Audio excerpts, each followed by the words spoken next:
lot of times we talk about these pastors at these churches and the ridiculous amount of money they be asking from the community.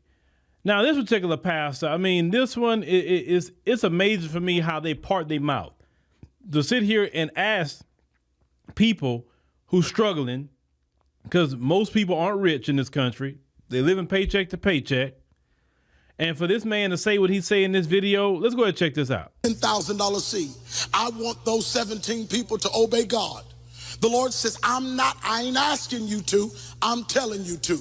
I'm not asking you to, I'm telling you to. I'm not asking, I'm telling you. I want everybody to get your offering so fast that you can't even explain what has taken over your life. When I count to 3, everybody move now. 1, 2, 3, go. Do you go to this ministry? What's your name? Sister Pamela, I want you to go sit down and come back with a different seed. Move now. The Lord just located your home. I'm walking through your house. Bilema, vubedele bikiskatai. Move quickly. I got something to tell you. We start. So the last part, he got Zelle plastered all behind him to make sure, hey, you can give me some money at Zelle. Then he's in the altar telling people about you need 17 people to give you $1,000. What has happened to the church house? This is why a lot of people don't go to church. People stop going to church for people like him. Like, bro, you acting like a bill collector at this point. Every time you walk in there, you got your hand out, you asking, you're trying to twist somebody's arm, you're trying to spiritually guilt trip somebody to giving up their money, to you. If someone really wants to give money to you, they would just do it. They ain't got to be twisted, compelled. You saying God said, I'm like, God don't need you to speak for him, bro. God can speak on his own directly to a person. If he really wanted them to do that, he would put it on their heart to do that. And they would just feel so compelled to do it. I don't believe the Spirit of God is with a lot of these pastors because they too hungry for money. Everything is about $1. Like, bro, where's your faith? I mean, God can provide for you all day long. Why you got to sit up here and constantly beat people over the head? Like, people who are literally struggling. Some people are homeless. Some people living in hotels right now because they can't afford to get a place to stay. You got people living in their cars, $5 gas.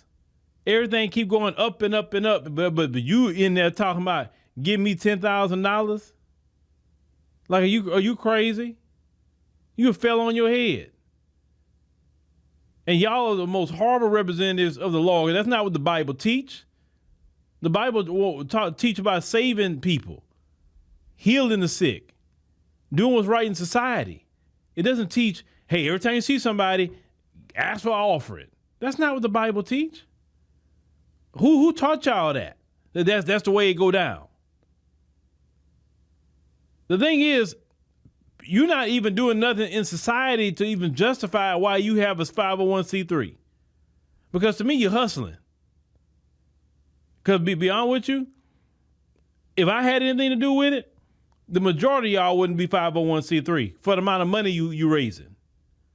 Because the only way I will allow you to keep a 501c3, unless you have daycare centers, community centers, so that's linked to the church, maybe some affordable housing that the church is paying for. It has to be something in the community you're doing for me to allow you to have a 501c3. But if you're not doing nothing in the community, you're just showing up every Sunday and collecting money on a forever building fund? No, buddy. You can be for profit and you can do whatever you want at that point. You just got to pay your taxes. That's it. All the issues and problems that we have in Black America, none of that money that you collect goes to those issues and problems in your local area. I'm not saying you got to do something all over the country, but shoot, in your city, there's a lot of needs in the city and you're not fulfilling them.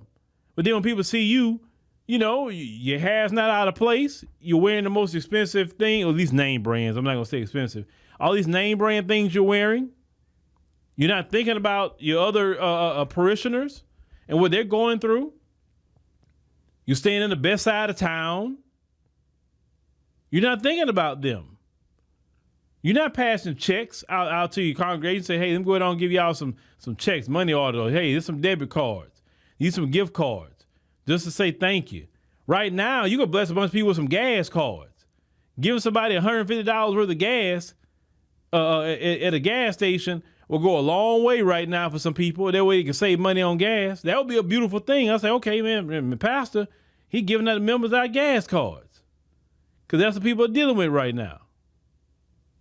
But y'all not doing that. You're not trying to fit the needs of society like Jesus would have done.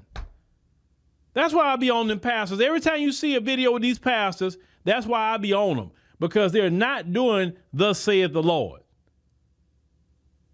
They are a wolf in sheep's clothing. They are a false teacher.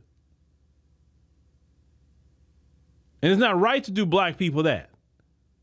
So that's why I told y'all, between that black politician and that black preacher, it's the worst thing ever for black America. The worst. The billions of dollars that these preachers siphon out the black community. And these resources, all this money don't go nowhere to help black people. It don't. It goes right in their pockets to trick off money on vacations and cars and places to stay and women and some of them with men to trick off. You don't see them out here going to do revivals anymore. You remember back in the day, the preachers would go do revivals. You don't see them doing revivals. You don't see them doing nothing. They're not going out evangelizing. All that money you're collecting, you could at least, hey man, evangelize, right? But but no, the church is a hustle for you. And one of the first people who peeped the game on that was black men. A lot of black men like, nah, I'm not going to this crap. Why? Because black men know better. We know the deal. We know what's going on. It's just that simple. But we're going to keep covering these pastors, man, because I want y'all to keep seeing this. We got to take a stand against these pastors. Because siphoning money from the black community, if it was any other group of people doing this, you'd be calling it out. Our community needs so much investment, resources, and these pastors don't do nothing but just take money from the community. Take it. And we all got to wise up as a collective of people and say, no, our money's going to go to projects that's going to benefit the community, like clinics, hospitals. You know what I'm saying? A senior center, daycare center, community center, where people can get a lot of help. There's a lot of things that we can create. But give it to these pastors? No, that's not it.